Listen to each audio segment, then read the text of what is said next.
हरे कृष्ण, जय श्री हरि, जय शिव शंभु। प्रिय श्रोताओं, आप सभी को माघ अमावस्या की ढेर सारी शुभकामनाएं।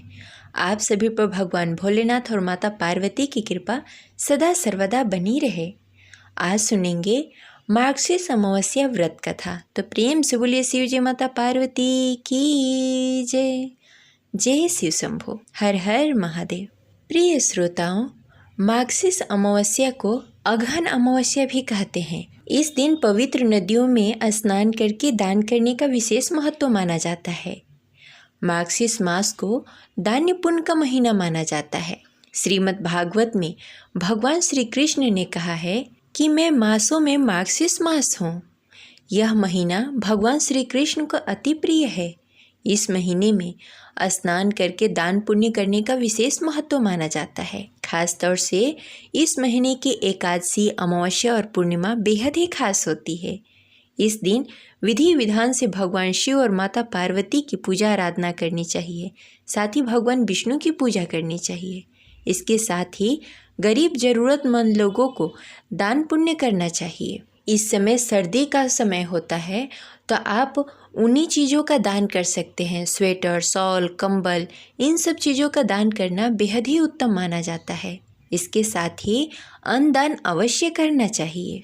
अमावस्या के दिन स्नान दान के साथ ही पितरों के निमित्त दान और तर्पण भी किए जाते हैं।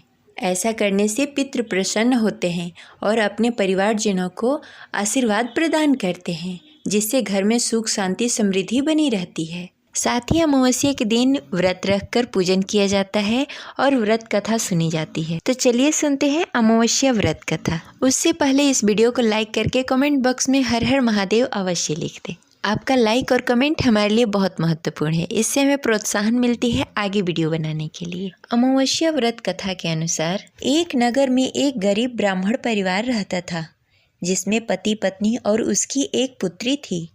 उसका जीवन सामान्य ही चल रहा था। जैसे जैसे वर्ष बीतते गए, उसकी पुत्री भी धीरे धीरे बड़ी होती गई। बड़ी उम्र के साथ उसमें स्त्री के गुणों का भी विकास होने लगा। वह देखने में अत्यंत ही सुंदर, सुशील और सर्वगुण संपन्न थी, लेकिन गरीब होने के कारण उसका विवाह नहीं हो पा रहा था। एक दिन उस ब्राह्मण के घर एक साधु महाराज पधारे। ब्राह्मण पुत्री की सेवा से साधु महाराज का मन बहुत प्रफुल्लित हो गया और प्रसन्न हुए। उन्होंने कन्या को लंबी उम्र का आशीर्वाद दिया। साथ ही यह भी बताया कि उसकी हथेली में विवाह योग रेखा नहीं है। इस बात से चिंतित होकर दीन ब्राह्मण ने साधु से इसका उपाय पूछा। कन्या ऐसा क्या करे कि उसके हाथ में विवाह योग बन जाए। साधु महाराज ने कुछ देर विचार करने के पश्चात अपनी अंतर्दृष्टि से ध्यान कर कर बताया कि कुछ ही दूरी पर एक गांव में सोना नाम की एक धोबिन महिला रहती है। अपने बेटे और बहू के साथ रहती है, जो कि बहुत ही आचार विचार एवं संस्कार संपन्न तथा पतिव्रता स्त्री है। यदि यह सुकन्या उस धोबिन की सेवा करे और वह महिला इसकी शादी में अपने मांग के सिंदूर लगा दे तथा उसके बाद इस कन्या का विवाह हो जाएगा, तो इस कन्या का वैद्य योग मिट सकता है। साधु ने यह भी बताया कि वह महिला कहीं बाहर आती जाती नहीं है। यह बात सुनकर ब्राह्मणी ने अपनी बेटी से धोबिन की सेवा करने का प्रस्ताव रखा। अगले दिन से कन्या प्रातःकाल ही उठकर सोना धोबिन के घर जाकर साफ सफाई एवं अन्य कार्य करके अपने घर वापस आने लगी।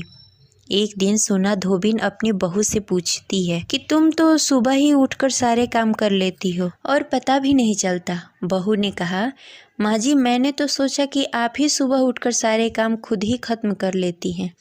मैं तो देर से उठती हूँ। यह सब जानकर दोनों सास बहू घर की निगरानी करने लगी कि कौन है जो सुबह घर में आकर सारा काम करके चला जाता है। कई दिनों के बाद धोबिन ने देखा कि एक कन्या मुंह ढककर अंधेरे में घर में आती है और सारे काम करने के बाद चली जाती है।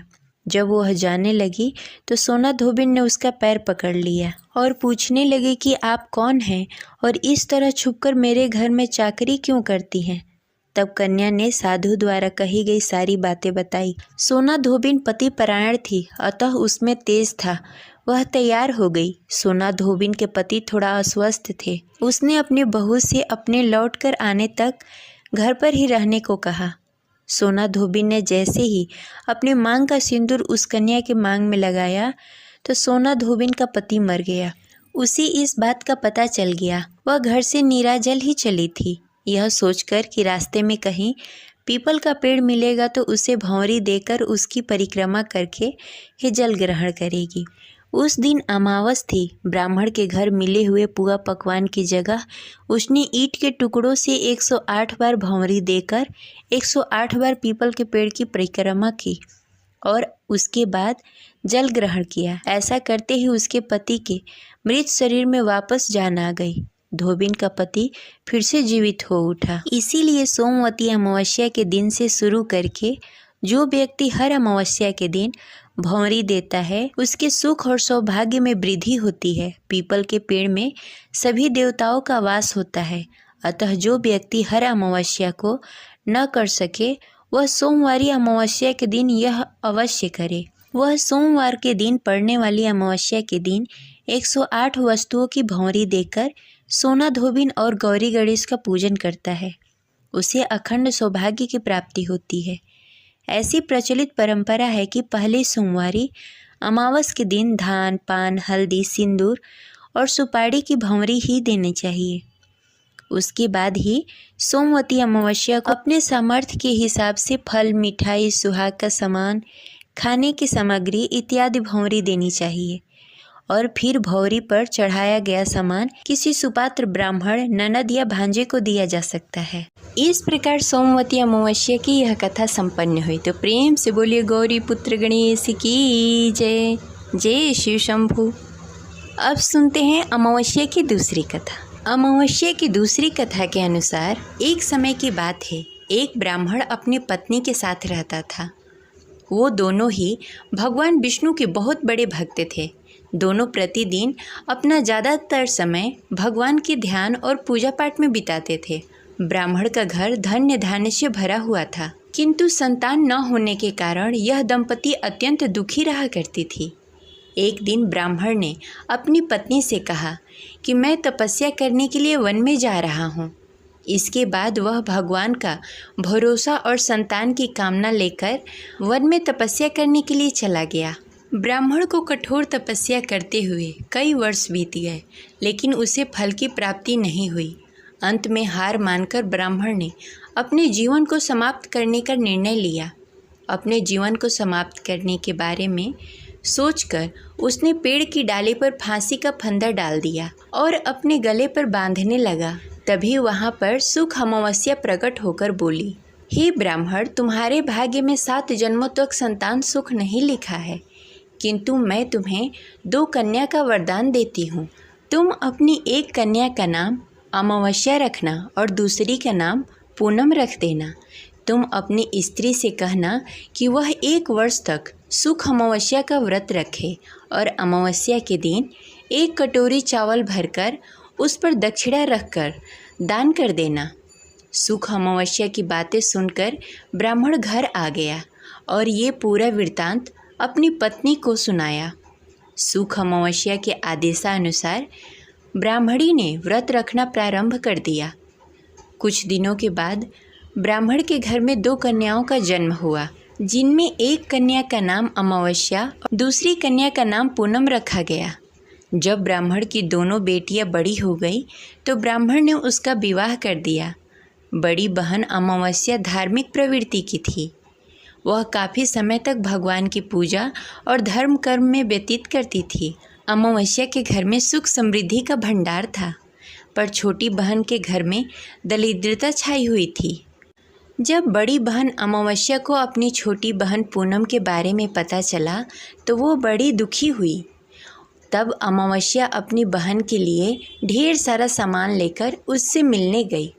छोटी बहन के घर पर पहुंचकर अमावस्या ने उसे 1 वर्ष तक सुख अमावस्या का व्रत करने के लिए सलाह दी। साथ ही अमावस्या ने व्रत की विधि पूर्वक करने के बारे में पूनम को बताते हुए ये भी कहा कि तुम 1 वर्ष तक सुख अमावस्या का व्रत करना और 1 कटोरी में चावल भरकर उसे दान कर देना। ऐसा करने से तुम्हारे सभी कष्ट दूर हो जाएंगे और घर में सुख समृद्धि आएगी। पूनम ने अपनी बहन की बात को मानते हुए बिल्कुल ऐसा ही किया, जिसके बाद 1 साल के भीतर पूनम का घर धन्य धान्य से भर गया और उसके घर में एक बेटे ने जन्म लिया। इस प्रकार जो भी विधि पूर्वक सुख अमावस्या का व्रत करता है उसके घर में सुख समृद्धि आती है। इस प्रकार यह अमावस्या व्रत कथा संपन्न हुई। तो प्रेम से बोलिए ओम नमः शिवाय, जय शिव शंभो। मिलते हैं अगले वीडियो में, तब तक के लिए हर हर महादेव, जय शिव शंभो।